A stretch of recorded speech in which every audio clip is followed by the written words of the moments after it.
Ladies and gentlemen, what is going on? And welcome back to another installment of the Rufus Rundown. This time coming to you live on Twitch, YouTube, and Twitter. I'm gonna give it some time. See if people want to join in. I actually gotta post out a couple of tweets and stuff like that. Make sure everybody knows that I'm live, can come and interact. Gonna try my damn best to make this an interactive experience for everybody. So we'll give it some time here. Wish I had some sort of music queued up or something like that without getting like struck down or anything like that. So let me see here. I'm gonna try and pull up the stream here, and I'm gonna try and share it out with everybody. I'm trying to keep an eye on the chat as well too, see if I can see anything that comes through there, because the big thing obviously going to be the interaction here.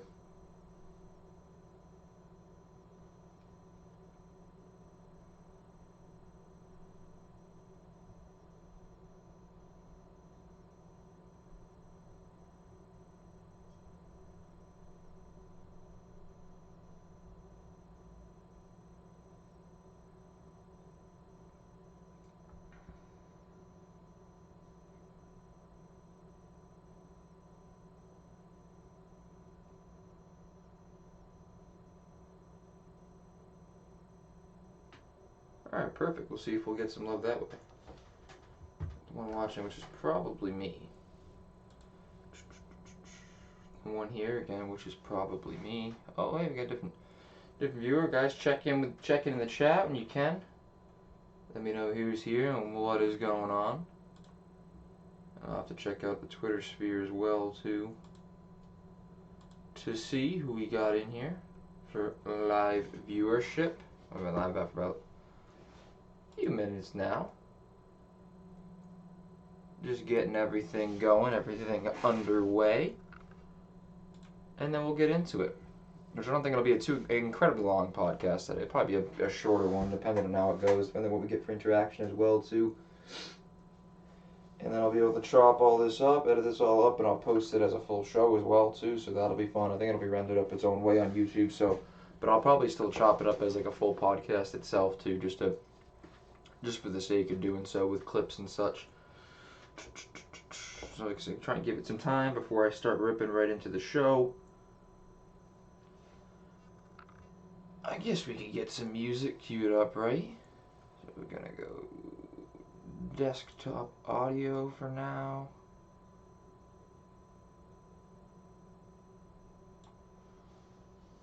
And I guess we can pull up what? We can probably pull up iTunes, right? Probably sounds like a terrible idea, doesn't it? But we'll see. We shall see what comes of that. Oh boy, I went full screen over here. I'm gonna go out of full screen. Full screen over here.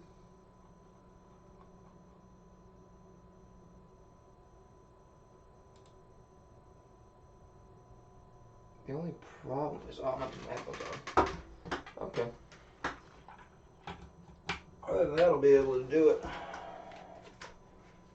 Put my headphones on.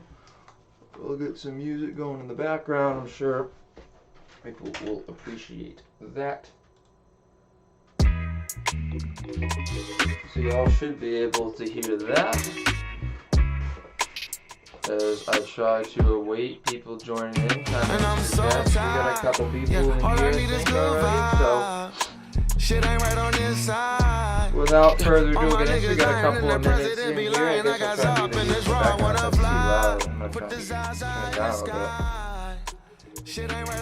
That should be good, I think, because my voice is pretty much higher. Alrighty, so ladies and gentlemen, what is up? What's going on? Welcome to the Rufus Rundown Live. So, to start it off, obviously, we got today's episode being brought to you by Vin's Organics. Now, you're probably overpaying for your CBD products, overpaying for your CBD oil and such like that. That's why you got Vin's Organics. You got pains, you got strains, bruises, you name it. It is a natural herbal blend that's going to take care of all that. You just rub it on, apply it, tingles for a little bit, and it takes a lot of that pain away. Also, Elite Athletic Gear is gear made by athletes for athletes. I used this stuff all throughout high school. I used a lot. Even still now in the gym, I still use it. The headbands and everything are very good looks. And they're comfortable and they work too. So a lot of good high school baseball, football, I use their sleeves and such. And they worked very well for me. So if you want to get 15% off your order, you can use the code Rufus Rundown there at EliteAthleticGear.com. And then last but not least, Ethan Souza Design. Of course, you see it in the corner there. Ethan Souza Design. Let's get creative. Ethan does all my graphic design needs, and I am greatly appreciative of it. But also, he needs some sponsorships right now for his race car for the upcoming Seacon Speedway race season. He's a great kid, and he's a very talented young driver. So all the information again will be linked in the description below for everybody to go check that out and see what he's doing and the great things that he's doing both in the graphic design world and the racing world. He's going to be coming on the podcast. I think I'll be recording with him Sunday. So he'll be a special guest in the Monday podcast. So I'll chop it up so that interview is separate, and then I'll be able to chop it up into the podcast as well. So maybe a longer installment of the podcast as well. But I'll see if I can have everything time stamped as well. People to tune in. So, again, we're going to start off with more misery because every team that I root for just wants to not have a good year this year. Of course, we're going to come out of 2020 with high expectations, right? And then every team that I root for is going to be miserable. Liverpool losing 1-0 to Burnley is not acceptable. Absolutely not acceptable.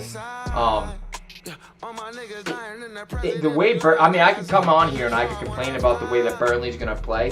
I very well could come on here and complain about the way that Burnley played football and plays their football. Everybody can. Football terrorists is what the consideration is what a lot of people consider them to be. Is what they're being called. So, like I said, I think Liverpool are out of the title race as of right now. No questions asked about it. I think Liverpool are out of the title race because a title-winning quality team, a title-winning team, or a team that should be winning the title, or is believed to be winning that title, absolutely. There's just no way you lose that game. There's no way you can lose it. There's no way you should drop any points at all if you're a title caliber team. Never mind lose all three. That's exactly what they did. And the people that are complaining about like, oh, FSG won't let them buy a defender, won't let them buy a defender. It's not even that we need a defender because I don't even think it's that we're not lacking creativity right now. We're not lacking chance creation. I mean, the crossing isn't coming off well, but that's because Robertson and Alexander-Arnold aren't in real form. But also I think some of it has to do with the fact that we can't play as high of a line with losing Van Dijk. But there's not many defenders that you can go out there and just sign for the time being that are going to allow you to set up with a ridiculously high line like Liverpool normally play for the fullbacks to get as far forward as they can. Would you arguably be able to set up a back three with Henderson, Fabinho, and Joel Matip, and then really let them run forward as fullbacks? I don't know. I mean, it would take one of the midfielders out of the picture. So you'd sit Thiago and Wijnaldum. Henderson would drop the defense. It wouldn't really change too much up. I wouldn't mind seeing it, go three at the back to try and get more goals here and set up two strikers. So you run Mane and Salah up front, you run Alexander-Arnold, Robertson in the wings, Thiago, Wijnaldum in the midfield behind, and then you have Firmino at cam if you really have to, or can rotate other guys in there as well, like Shaqiri can play in that position, Oxlade-Chamberlain can play in that position, and then Diogo Jota eventually when he comes back as well too, because I think that's what we're really lacking is that finishing touch, and it is a damn shame right now with Liverpool. And actually, I probably can kill the music now, right? Yeah, so we'll kill the music. But yeah, it's just a damn shame what's going on right now with Liverpool, and we're not they're not a title quality team right now. And I had mentioned it in a podcast prior that they're just not. I just don't think they're a title quality team. And I think we have to worry more about finishing in the top four than we do about winning any type of trophy in the Premier League this season. I think that's first and foremost right up there. With the issues we're having, we cannot put the ball in the back, and defending is not even the issue. And that penalty, that was just bound to happen. We didn't deserve to even get a point out of the game with the way that our finishing was. The possession, yes, the shots, yes, but the fact that we're not even able to put any of that on target, it's just incredible. It's just despicable. It is borderline fraudulent with the way they've played this season, and I don't want to be too overcritical because of how good last season went and how much of a fan I am, but at the same time I have to be unbiased and I have to be critical, and right now just not good enough, not anywhere close to good enough in the finishing category, especially with how much we're paying Mane, how much we're paying Salah, how much we're paying Roberto Firmino, who I'm ready to move on from, by the way. And it's not to say like I'm throwing away everything he's done for me, but you have to understand there's just time. Sometimes you just know when it's time for a player to move on. I think it's time for us to move on for Roberto Firmino, and Roberto Firmino to move on from us. He just doesn't have that touch. He's played a lot of time, and he's played a lot of heavy minutes in terms of how he plays football for this football club. He's put a lot of wear and tear in his body, a lot of wear and tear on his mind, and he looks spent, and he looks absolutely spent on all avenues of it. And it was the third longest home unbeaten streak that we lost since 2017. 4 straight games without a goal. It's probably going to carry into 5 straight games without a goal when we play Man United this weekend, because I do not see us picking up any of that within the weekend. And I don't see I don't see anybody getting up for an FA Cup game.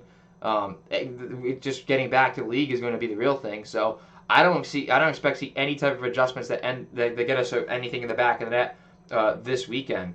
And again, I had mentioned in the podcast, and I posted clips of it as well too. Would Rian Brewster have been able to make a difference in this team? Obviously, we haven't seen a lot of it in Sheffield, and I don't know why. So, like I said, I don't think Liverpool regret the sale of Rian Brewster, but would he have been able to make a difference at least in this team while Diogo Jota was out, or before even bringing Diogo Jota in? I'm not sure. I'm not too sure. I for one would have liked at least been able to see him take that opportunity, because obviously Origi cracking one off the crossbar, it's just that's not getting it done for us. So what does make the difference when you're supposed to have these world class players up front? Where is the world class performances? Where are the world class goals? Because I can't find them anywhere, and neither can Liverpool. Thiago's been the only player that I've actually been impressed with within the last couple of weeks of this team, and even then, that's few and far between. I mean, you can be impressed with the defense, yeah, sure. Fabinho stepping out of his position, but he grew up playing as a defender and eventually moved to midfield and was a right back. So I'm not overly impressed with it now because he's been doing it for a while. If it was just like it had the consistency of it and it has the past experience there. Thiago, I mean, he is a world class player, but Firmino incredibly disappointing. Even Salah incredibly disappointing with his finishing, and Mane just has looked a step behind as well too in terms of it naturally being able to cut through defenders in the box. And I don't know if, like I said, I mentioned in past podcasts, I don't know if COVID has anything to do with it, with players being overplayed from that. Then again, Diogo Jota got hurt in a game that he was playing in that didn't matter. But then again, they were trying to rediscover form then, and they need those reps. They need those mental reps and those physical reps as well. But has it been overdone? And do I think that a defender is what we need? I'm not too sure. I don't know if Jordan Henderson coming back into the midfield as opposed to being a defender, or Fabinho coming back in midfield, really changes that. I mean, you can't. I mean, regardless of who you bring as a center back, you have to bring in a very specific set of skills as a center back signing for the right price that you can set a high line with. And there's not a lot of those guys out there. There's not a lot of pacey, ball-winning center backs that can fill in like a Van Dijk or fill in like a Joe Gomez who consistently is hurt. I mean, you need at least one that can do it. You can set a pretty high line with Joe Gomez. You can set a pretty high, or at least when he's paired with Matip or Van Dijk. But you're not going to be able to just go out and search in the transfer market for a reasonable price for a player that's not going to see playing time when both of those guys return from injury. I mean, unless you're willing to sell Joe Gomez, which I don't think they are, because I don't know what his value is going to look like now that he's hurt again. So it kind of handcuffs Liverpool, but at the same time, it shouldn't handcuff them because you have world-class attacking players. And if you're a title-winning quality team, and if these players are still at the level that we're supposed to expect from them, they need to step up here. There's no questions asked, no excuses of we're not sitting up with a high enough line. There has to be, and not to mention Klopp being as good of a manager he is, there has to be a way to get around this, whether it be an adjustment of formation, whether it be an adjustment of who's going to play out of position, or allowing Thiago to advance forward more. There has to be a tactical change instead of just sending them back out there in a 4-3-3 every single game. And having 30 shots on goal and not a single one going in, or even challenging the goalkeeper for that matter. It's unacceptable from, I think, all angles in terms of how Liverpool have been playing. And I don't expect anything, and I really don't expect anything to change overnight either. I expect the struggle to continue. I expect us to be fighting for 3rd and 4th place, and I do not expect us to be competing for a title. We are nowhere near challenging for a title this year.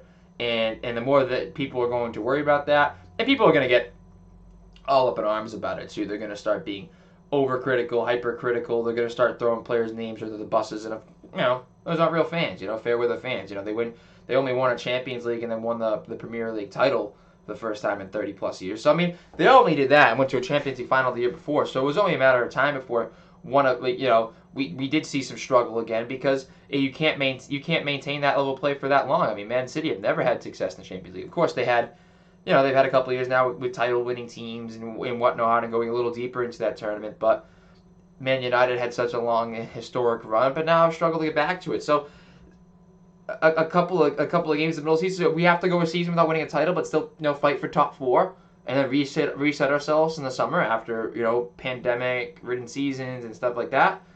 I'm not going to be too worried about that. Is it frustrating in the time being? Yes. Is it frustrating to see players like Mo Salah and Sadio Mane be unable to score in games that these are the type of games you'd call upon them? Yes.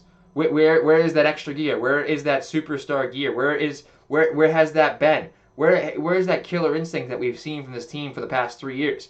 Or are they just so mentally tired they can't get into that? They can't get that extra 10% to get them through these games, to get them onto the scoreboard, to get them onto the score sheet, and win these games, or at least take a point from these games that they don't play well in. Because now it's been dropping. They would win, they would scrap through wins, and then they would scrap to a draw. And now they're just losing games to teams that at the very least that they should be able to scrap to a draw.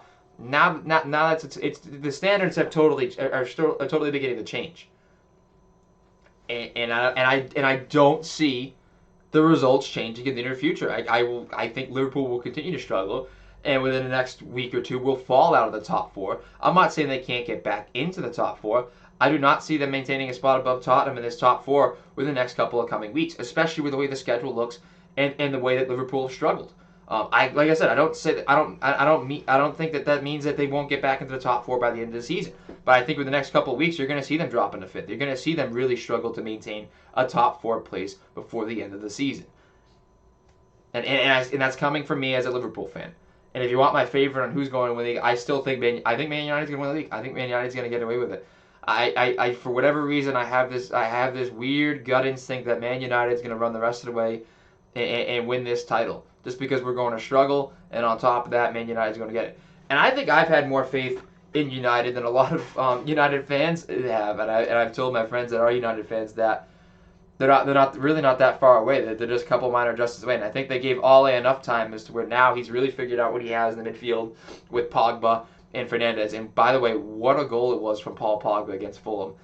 It almost gives me the Vincent Kompany vibe when Vincent Kompany absolutely smashed one home for City, which made all the difference in that title run that we did not win in the year we won the UCL. But just like, I think he's one of the most talented footballers in the world, and everybody, whether he stays at Man United or not after the season, he's putting in good shifts. He's putting in good performances for that team, and they're finding goals from all sorts of different areas on the pitch. And Liverpool haven't been able to do that. They're so reliant for so many years on that front three, and that front three shut down. There hasn't been any other chance creation from them through the middle. Things need to change, and like I said, Man United I think will be raising the trophy this season. I have this gut feeling with Cavani, Marcus Rashford, everything Marcus Rashford's done off the pitch, now on the pitch. I have this gut instinct that Rashford and United are gonna take it all the way to a title. So now next up, let me see. I'm checking. I don't know if I have any comments anywhere or anything. We got live. The live thing's a little different, that's for sure. Having to adjust to that. Let me see the chat. Let me see the chat here. Let me see Twitter. We got anything on Twitter? Let me see if we got any comments. If we have, before I get into the next topic, let's see if I have to address anything in terms of what I said. And hopefully, as the more we continue to do this, we can that becomes easier and easier to do. So let me see here. Do I have any comments here to respond to? Nope. Nothing on YouTube to respond to. And nothing on Twitch to respond to. So on to the next topic in this one. How do you feel about the respectful Conor McGregor? The change in Conor McGregor from this wild man who was throwing dollies through bus windows to now donating to Poirier's foundation and getting him Proper 12 and trading with the bottle of hot sauce that Poirier is starting up with his brand and everything. And I like it because I wasn't a big McGregor fan. I thought that playing the fight game is one thing. I understand playing the fight game. You have to have a little bit of that edge. You have to say the thing. You have to say certain things in a certain way to draw interest and play that fight game. And I get that. He still is doing that.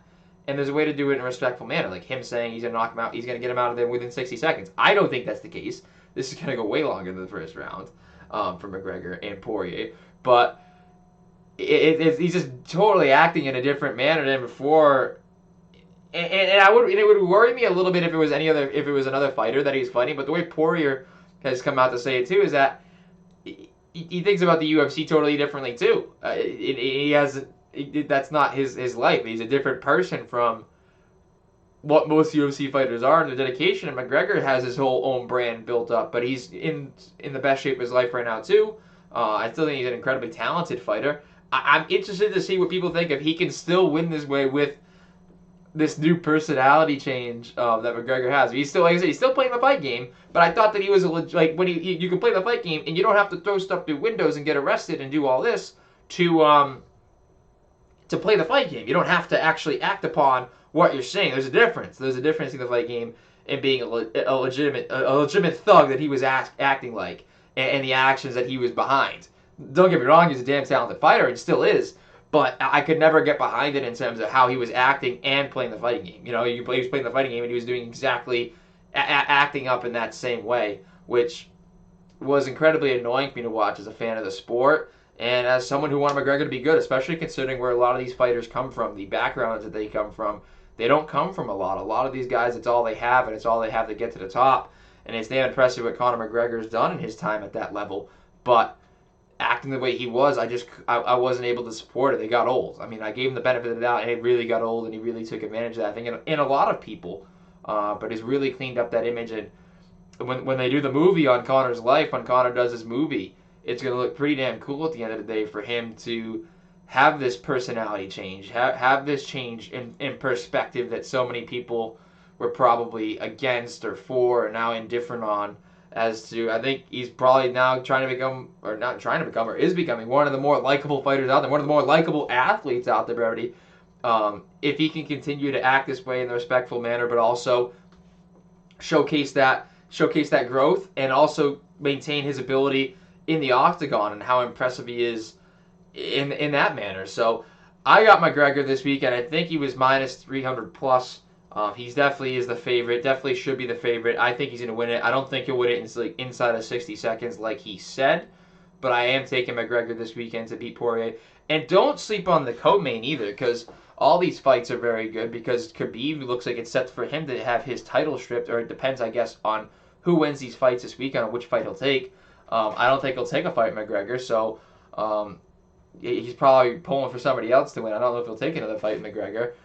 So he looks like that lightweight belt's going to be stripped, but no confirmation of that yet from Dana White, because they really want Khabib to come back. And Khabib did make an emotional decision in terms of how he retired so suddenly in the way that he did it. It was an emotional decision, and a lot of athletic emotional decisions. Like Drew Brees is not trying to make an emotional decision right now on if he's retiring or not. I think that's I think anybody that doesn't make an emotional decision, it's pretty smart. I mean, it's not like it's hard for fighters to come back out of retirement. Football players, it's a little bit different in terms of how they come back out of retirement. And I mean, Marshawn Lynch made it look pretty easy, but then again, different position than quarterback. But fighters make it pretty easy in terms of like playing the fighting game and saying, "Oh, I'm retired. I'm coming out of retirement for this fight." Like, it makes it so much easier to sell when they're saying they're coming out of retirement. So, and while he was retired in air quotes, he was getting into the best shape of his life in Portugal, training incredibly well in terms of conditioning. So, I don't know. What does it mean, Khabib? It's different for Khabib because of what he was fighting for, who he's fighting with, his father training him, his father, Pat, all of it is definitely different. The standards, I think, are different there. But I think it's set for them to strip Khabib or make him fight whoever, and it very well could be Conor McGregor again. So it gets more interesting, or whoever. I think whoever's the winner of this fight between him and Poirier, because Poirier putting Gaethje down. So I mean, the fight means a lot to both of these guys. It means a lot to the fighting world in terms of just talent alone, with like how talented the card is, and then on top of that, it means so much to the belt and one of the greatest UFC fighters of all time in Khabib. So again, this is a fight that I will be watching. I hope that everybody will be watching because it is 100% going to be worth paying for, whether he does knock him out inside of 60 seconds or not. The whole card and everything will be worth it in terms of the magnitude of what it means for all these fighters and what it means for the UFC as a whole. Because the UFC, even Dana White in the interview had said, like, they had asked, like, how is it trending in terms of people paying for pay-per-view, which it is trending well, and it has to be trending well. And he goes, has there been a bad one? Has there been one that hasn't been trending well? And in all truth, it is true. I mean, he's the first one to really combat COVID with Fight Island and everything. His first sport to really come back at it. I mean, other than what was it? I think it was Siberian soccer was your other option to the MMA. I mean, I was always respectful of like the MMA, and I thought it was really cool, but I was never a big fan. But they got me hooked. They really got me dedicated with how they handled everything, the timing in which they did it, and I really appreciated all of that. And I know a lot of people did, and how much more in depth they're going to get into the MMA now, and how much more they respect it and do follow it, because I have. And I'm really, really looking forward to this fight tonight. So let me see. Let's check on the chat again before I change over on topics, because I'm going to get into Championship Sunday predictions, and that is going to be, oh, what fun that's going to be. So let's see. YouTube, nothing in the YouTube chat. We'll check the Twitter sphere. Do we have any comments on that Twitter sphere? We do not. So, on to the next topic. Again, Championship Sunday predictions. I know a lot of people do know that I am big on the Bills this weekend. I've been big on the Bills for a while. Kansas City is -3, and of course, for anybody who knows, a lot of times the bookies know that 3 points is 3 points being favored by 3 points is home field advantage. So home field advantage is worth 3. So what does that tell you? It tells you that Kansas City and Buffalo are a pick-em straight up. Aside from the fact that Kansas City is at home and is the higher seed. And I'm just hammer Josh Allen on the Bills. I think this Bills defense is getting better and better, playing better and better, is really athletic, can contain Mahomes to the pocket, which not that does a lot because he still has a cannon and still has a pretty good offensive line and has a lot of weapons around. I just think that this Buffalo defense is playing a certain way and has a certain amount of speed and physicality to them that, I mean, the way they shut down Lamar Jackson it's one thing to slow Lamar, it's another thing to do what the Bills did to Lamar Jackson. I mean, the Chargers did that, but that wasn't his rookie year when he's playing at the end of the season, when he was coming over from being a gadget player, and then the MVP season. So, I mean, it's just, there's very few and far between teams that are able to shut down Lamar the way that they did it, and that defense did. Are they going to have to run the football more? Yes, they're going to definitely have to run the football more because, wow, I mean, there's really many times they threw it, not even throwing for the whole first half. You can't do that, especially considering the fact that they will give up field position because there will be at that point, you can only run that so much in terms of odds before you do turn the ball over, as good as Josh Allen has been. Josh Allen's not your MVP. He's probably your runner-up to MVP and Aaron Rodgers, which obviously we'll be getting to in the next game. I just think that I have not seen enough consistency from the Chiefs. I mean, the Chiefs look good coming out against the Browns, but I don't know. I think Andy Reid's had to dig through a lot of the playbook, and I think that they're just wildly inconsistent. I think even the Browns were able to contain Tyreek Hill pretty well. Getting the Travis Kelce, Tremaine Edwards is a fantastic linebacker over the middle there. So I just really like this Bills defense, the way they've been playing, and the size that they have, the physicality they provide, but also the speed that they have up the middle and off the edge. I mean, schemed up very well. Brian Daboll has been scheming very well offensively, but McDermott has built a really good culture here, and there's just some sort of energy in Buffalo for me that sees Buffalo winning outright and upsetting the Chiefs in Kansas City. Temperature, none of it matters. Obviously heaters in the field and everything, and that's what I'll be talking about the next one. But I got Josh Allen and the Bills this weekend. I don't know what we got for. Maybe look up some prop bets. Maybe I can give you some picks on prop bets for the weekend in terms of receiving yards and such. Let me take a peek here at the Bills Chiefs. So a lot of people heavy on KC, which is not shocking. It's hard to go. It really is hard for me to go against Patrick Mahomes and how good Patrick Mahomes has been for them. But I don't know. Like I said, I just have this feeling about Buffalo this weekend and Buffalo going the whole way to the Super Bowl. So yeah, I probably should have the prop bets pulled up before, which I do not. But yeah, no, that's That's my pick. That is my pick. I got the Bills. I got the Bills by. I got the Bills by. Not. I'm not gonna say touchdown. I got the Bills by 4.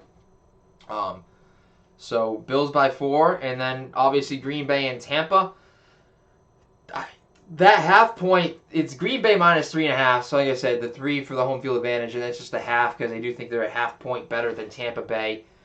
And again, it's frustrating. I mean, people are still talking about Tom Brady like he is this heaven sent angel for the Tampa Bay Buccaneers. And can you imagine being Devin White for the Bucs? Can you imagine being that Buccaneers defense that played so well against the Saints? Which don't get me wrong, I haven't been able to go over it since. Drew Brees playing with 11 fractured ribs. Drew Brees playing with a punctured lung. Drew Brees playing with a torn rotator cuff. And like I had mentioned before, I didn't know if Michael Thomas was hurt. And I know people get really offended by me, people saying, "Oh, well, he didn't play well. Was he hurt?" They think it's unfair and just assume that someone's hurt and that the other team didn't play well. Well, he was hurt. Was playing through injuries. He couldn't create separation because you don't go from having the most receptions in a season and being one of the best sure-handed receivers in the NFL and making anything thrown in your area to having only 4 targets and not catching a single one. That does not happen. That does not happen, and so quickly in the way that it does, regardless of what mentally, in terms of the context that Michael Thomas you might think be happening there. It's been obvious with the injuries and such. It was obvious with the injuries for Drew Brees. I mean, here's the thing: like people are gonna be hypercritical of Drew Brees. I mean, Drew Brees 11 fractured ribs, a punctured lung, and the torn rotator cuff, and he's 42 years old. I mean, I'm 21. If I have even like a bruised rib, or I mean, like they say, those can be worse. But you know, if I feel a little sore after the gym, I'm thinking about not going at the end of the day. Or if I wake up, if I have a fractured rib, I'm probably not even going to bother rolling out of bed. Drew Brees is 42 years old, and is not only rolling out of bed, he's playing in professional football games when he's already one of the most statistically successful quarterbacks to ever step on a football field. It's just insane to me. Those guys, he's just a different breed in terms of his mentality and approach to the game.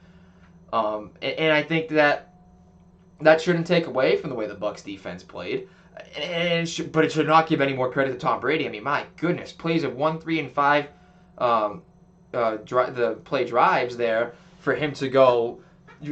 All they did was get him starting field position there. All Tom Brady got was the field position, and he just didn't turn the ball over. Tom Brady's never been the quarterback to make throws that other quarterbacks can't make. He just doesn't make the mistakes that every other quarterback does. That's the difference maker. And that's not a knock to him. That's just who he is in terms of a game manager and in terms of the throws that he can or cannot make at the age that he is. Does it change anything this week in Green Bay? Because Green Bay's defense is not that impressive, but I don't see him going out there and slinging in this vertical. I mean, Tampa Bay getting the best of them earlier in the season, but again, there's just something, like I said, there's just a vibe with Buffalo and Josh Allen. There is just some sort of aura, some sort of energy coming from Aaron Rodgers in Green Bay for me. Now, people are going to talk about the cold and Tampa Bay having to go to the cold. Don't forget Tom Brady. I mean, anybody who doesn't know that Tom Brady played for as long as he did in snow games, snow Super Bowls, and Tuck Rule, and for his whole career has played in freezing cold weather, and it's not going to bother Tom Brady the least bit. Don't forget there's heaters in that field too. And just because Green Bay's played a couple games in it, those guys have been there for a couple years, all the frozen tundra, there's heaters in the field, and those guys come from Florida. All those players come from different colleges. The cold isn't going to have anything to do with it because they're going to have heaters and everything, and they want to make sure Aaron Rodgers is in the right environment to throw the football too, because, let's be honest, that's that team. Now, have they built a lot of good people around him, in terms of the running game where they use Aaron Jones, now A.J. Dillon really coming to his own? And that's another thing worth noting, how good A.J. Dillon's been down the stretch, or how useful he's been. I mean, like, he's not going to put up numbers, but if you watch those games, he does get some first downs and is able to do a lot for them offensively. I think what people forget, and the same thing with Cam Akers too, a lot of these rookies, there was no preseason this year, and COVID and everything really screwed up the preseason and everything. Those are much needed reps. I mean, OTAs and being able to read your playbook is one thing, but preseason is much needed reps for a lot of these rookie players, and a lot of these rookies haven't had their breakouts till later on in the season. I mean, rookies, that's just the truth. I mean, but as they've gotten the reps throughout, especially going through the playoffs, and A.J. Dillon late in that season, now he's becoming a legitimate weapon, the running back out of Boston College. It gives Aaron Jones a spell. It allows them to do some different things offensively with Aaron Jones. as opposed to just being able to run downhill with A.J. Dillon. They were able to spread it out a little bit more, and I think that's a big plus for them at this point. What will they do with Devontae Adams? I'm not sure. I mean, not even Jalen Ramsey could keep Devontae Adams out of the end zone. So there's just something going on there with how good Devontae Adams has been. Now, obviously, for receivers, year to year, it can go so incredibly different between DeAndre Hopkins and what he's done in Houston to what he's doing in Arizona to what Michael Thomas did last year to what he's doing this year with injuries, Odell Beckham and how quickly his career has changed. But we're talking about right now. And if you have to put, Aaron Rodgers is a guy that's going to make the play regardless. That pump fake and that wizardry that he showed to get into the end zone, I think people forget how good Aaron Rodgers can be and how good he is.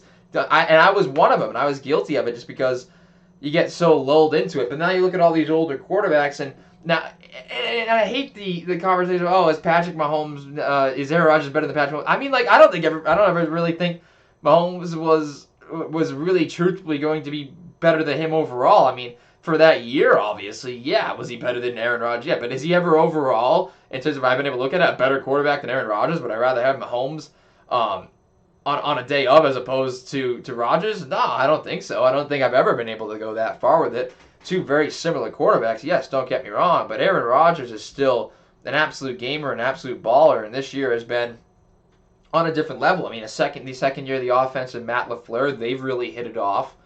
And it's impressive for me. It's impressive the way they've been able to put together that offense, the way they've been able to have a pretty consistent defense. But at the end of the day, Rodgers is able to fit it off to a couple other guys other than Devontae. But the consistency with which he's able to get it to Devontae Adams with success is insane. And like I said, I'm not going to knock Tom Brady. I just don't think that.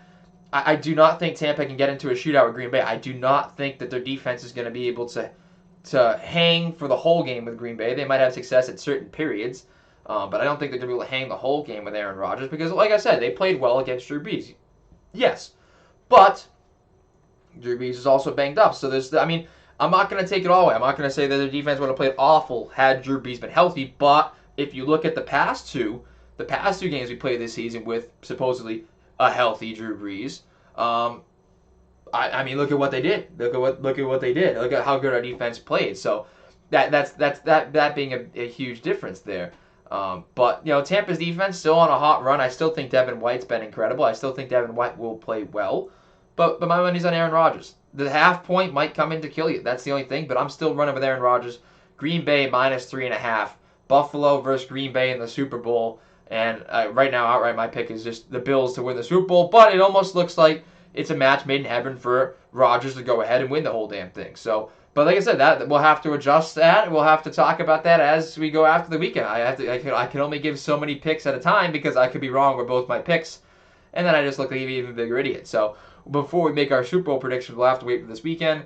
That's just outright what I'm looking at right now. But before I get into a whole official breakdown of everything, we'll have to let this weekend happen.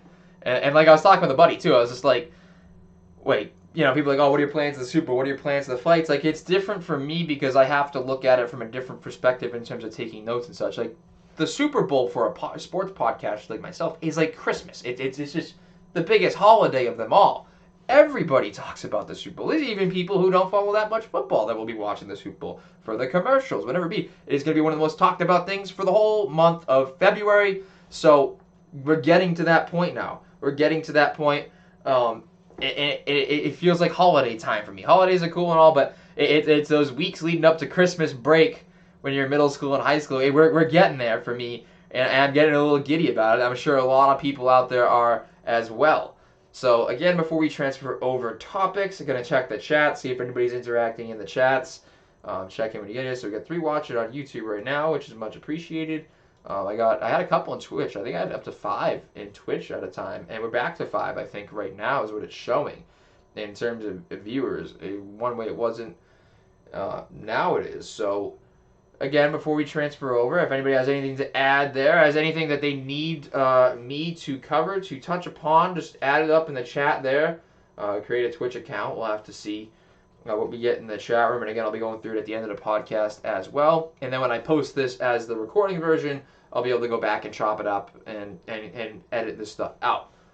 So the next topic we're getting on to is it's way too early to panic in Brooklyn.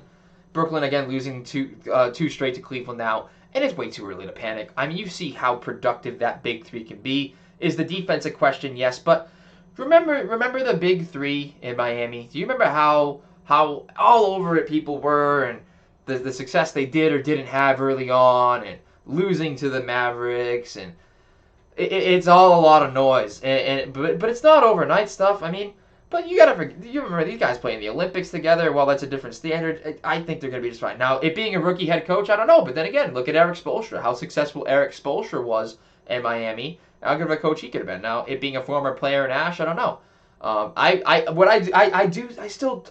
don't hate on Kyrie as much as everybody else. I mean, it's annoying, yes, but also at the same time, the asking price for James Harden in a period of time, right? The asking price for James Harden was going to be Kyrie Irving. They weren't going to be able to keep Kyrie in Brooklyn in terms of going to get James Harden. That was going to be part of the deal.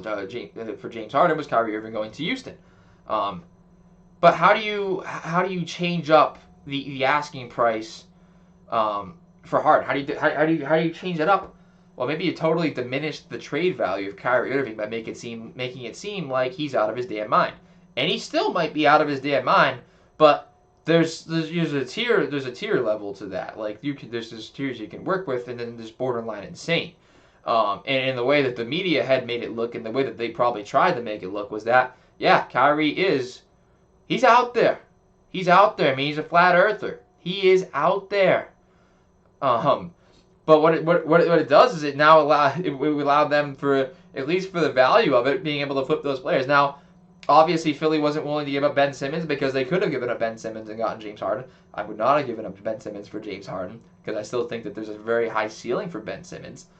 But yeah, in terms of Brooklyn, I think that are there real winners and losers to that trade? Like I mentioned before, Karis LeVert, winner, because they find that small mass.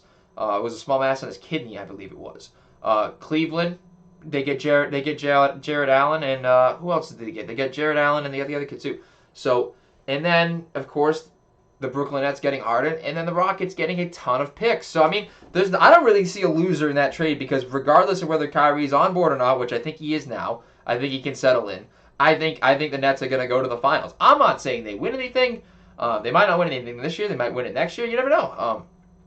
But I think it's way too early to panic in Brooklyn. Remember how long it took the big three to get their act together and finally fall in line with each other and be able to play productively, and LeBron to take a back, LeBron, Dwayne Wade, and Chris Bosh all being able to take a back seat to each other at times, and understanding, what it meant to play in that system together, and understanding how talented they are. Now, people are going to say, well, Kyrie couldn't do it in Boston. Well, Kyrie was supposed to be the number one guy in Boston. I think he understood that with LeBron. That wasn't the case. And I don't think he's going to sit here and be like, well, if I can't be the number one. He wouldn't have left Boston if he was still considering himself to be the number one. He wouldn't have talked to Kevin Durant about coming to Brooklyn if he still wanted to be the number one. He would have thrown a temper tantrum had they brought him in. They would have done things differently had he been totally against not being the number one. Those conversations never would have took place with Kevin Durant. That stuff that would have happened. Now, indifferent to this trade, I don't know, but in being a third option, listen, these guys are going to get it done. These guys are incredibly talented individuals. I mean, Durant's top 5 in the NBA, James Harden's top 5 in the NBA, and then Kyrie's easily top 20. And I'm gonna be hard pressed, other than the Anthony Davis and LeBron, who are probably both top 5 as well, to be put into that combo. It's really hard to match up with them as a 3. And like I said, they play in the Olympics together. They know how to make things work. I don't know how long the Nets can make it work for, but I think within the real time and the adjustment period that they're going to have, I think they are going to make it work. Like I said, I don't know if it guarantees them a title this year, but I do know that it within the next 3 years, they have the best look at it from the East. And anything longer than, I'm not sure. Things might begin to fall apart. Kyrie might get traded. People might get flipped. Contracts might do their own thing. But I'm saying within the next 2 to 3 years, they're locked down as the favorite in the East. And that allows me to segue into more NBA. The Celtics are in trouble. The Celtics are just... And Brad Stevens, is he the right guy going forward? I don't think so. I don't know. Let's see what the interactions are. People if they think Brad Stevens is the right guy going forward. I absolutely do not think Brad Stevens is the right guy going forward. And if he's not on the hot seat, he should be. I don't know if people see. Should he be in the hot seat? And if he should be in the hot seat, like, is he on the hot seat? If he should be, do we know if he is? I think he should be in the hot seat. Danny Ainge, there's only so much you can do with the same core, you know. With so much stagnated growth. Jaylen Brown's growing, don't get me wrong, but he's never going to grow into a superstar player that can be a number 2 to a number 1. Tatum is still not a number 1. Kemba is not a number 1, especially coming back from injury. Pritchard now exits and is injured, and they still don't have a legitimate big that they can space the floor with. Tristan Thompson and Daniel Tice are not it in terms of being able to space the floor, especially running them at 4 and the 5. Marcus Smart is just not. This core is like it's a good core. The expectations have been set far too high in Boston for what it's worth, and they got to figure out a way to move Jaylen and some pieces for a legitimate number 1 that can support like a Bradley Beal, and Jason Tatum. 100% is, and you get rid of Marcus Smart too. So you have Bradley Beal, Jason Tatum, and if you could get rid of Kemba, that'd be great too. If you have to give up Kemba and Jaylen for Bradley Beal, I'd do it in a heartbeat. I don't think Jaylen's value will never be higher than it is right now with the way that he's playing, but it's hard to make all those moves when you have Brad Stevens, who I don't think is the right guy. I think Brad Stevens has lost that locker room. I think with the inconsistency, by the end of the season, he loses his locker room, and I'm not sure where they finish up. Like I said, they'll probably be a 4 or 5 seed, but at the rate that they're going to look this year, I think it's going to be lower. I think they're going to hang in as a 6 or 7. They're going to exit in the first round, and that's going to be it for Brad Stevens. Now, the problem you have to address there with it being it for Brad Stevens. What is there a better option out there than Brad Stevens? Who else do you find? Who else do you go for? I don't know, but it's not Brad Stevens. You cannot continue to have this young core here that you can move pieces and allow him to diminish the value of players that you know you can move when you have the ability to go after something right now. You have the pieces, but you can't guarantee what the future holds, but you know what you can get for them right now. And they need to take their shot on it. They took their shot on it with a big 3. And by the way, Danny Ainge was gifted that trade. And that team still ended up underachieving by only winning 1 title. So again, the front office of the coach, the Celtics are just continuously underachieving. They went from overachieving and everybody overreacting with Isaiah Thomas and everything. Don't get me wrong, I was a huge fan of it. And I loved that core of that team and the grittiness and just the outlook of it. But now they're just underachieving, and they're willing to commit to that. They're not willing to adjust to try and take the shot. They're not willing to take the risk no matter what. I think Brad Stevens is losing that locker room because I still don't think he can manage personalities. I still don't think he can manage superstar players. I still don't think that he can get as much out of good players as he could out of underused and underutilized and bad players such as Jay Crowder, Isaiah Thomas. Jaylen's starting to really, really grow and blossom, but again, I don't think what he's doing is sustainable. You sell high on him right now, absolutely. There will be a team that will bite on him, that will be willing to trade you a Bradley Beal if you're able to support it with a Marcus Smart or a Kemba Walker. Preferably Kemba Walker, but then again, you don't know what happens to Pritchard now. Pritchard already getting less minutes. I would try and flip Pritchard into a deal, but if you don't know what's going on with his knee now. Because again, I don't know how much. Pritchard's even older than Tatum. How much more do you really can you really grow out of Peyton Pritchard in this system when you know you can go get a number 1 superstar right now with the right package to mix together with Jason Tatum?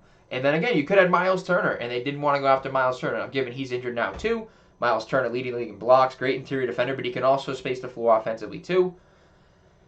The Celtics were so unwilling to take risk and are still so unwilling to take risk, and I do not think Brad Stevens is the right guy going forward. Again, I've talked about it with Matt Trahan as well, Brandon Manning. I think X's and O's, he's a fantastic basketball coach. I don't think he's a good. I don't think he's going to be able to maintain. I think he's a decent NBA head coach. I guess he gets a good NBA head coach, but he will never be a great NBA coach. He will never take your team over the top. He might be able to take your team to where they took the Celtics. That's fine, and rebuild them. That's fine, but he is not a guy that's going to take your team over the top right now. And this whole connection with Evan Turner thing that we talked about, can he connect with younger players? I don't think it's working. I think he's getting more out of Jaylen. And I still, in the comments that Kemba made about Jaylen, altogether, I do not think this is going to be, by the end of the season, this is going to be a healthy locker room. And I do not think that Brad Stevens will be employed by the Boston Celtics by the end of the season. Nor do I want him to be, because I mean, thanks for everything, Brad, but I do not believe that he's the lead guy going forward. He's the right guy going forward. I mean, again, am I being hypercritical? Maybe. Maybe I'm totally wrong. That's just my opinion. But just to open your eyes to a couple of different things, I think it is worth mentioning. So now, like I said, I'll check see if I can see anything in the chat here. Anything on YouTube? Nope. Anything on Twitch? Nope. We still got a couple viewers in here. Last couple things to touch on before we finish out this show. So it's some baseball things to touch upon. Red Sox signed Kike Hernandez for 2 years, $14 million.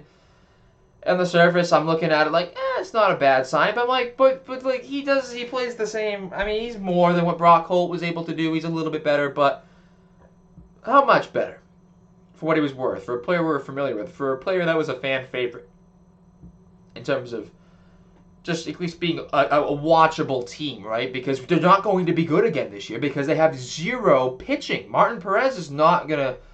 He's not going to repeat last year. That was good. Not to mention, even at his best, if he does, it still ain't worth a shout. Chris Sale's never going to return to the form he was in. Because like it's one thing. People say, people come back stronger from Tommy John. Most of them do, but not at his age, not at his body type. When Strasburg did it, he was a lot younger, and he had a lot more time, and he had a lot more strength, and a lot more testosterone, and a lot more age to be able to build back the muscles he needed to make, and he's come back stronger. With the innings that Sale's already thrown, with the way that he does pitch and overpower people, he won't. I just don't think he's gonna be able to build back the form that he had with it. So again, that's a bust of a contract. Eovaldi the same way. Like the Sox are not gonna have any pitching, so that's already a big start. There's a big problem off the bat there. The Sox are not gonna have any pitching.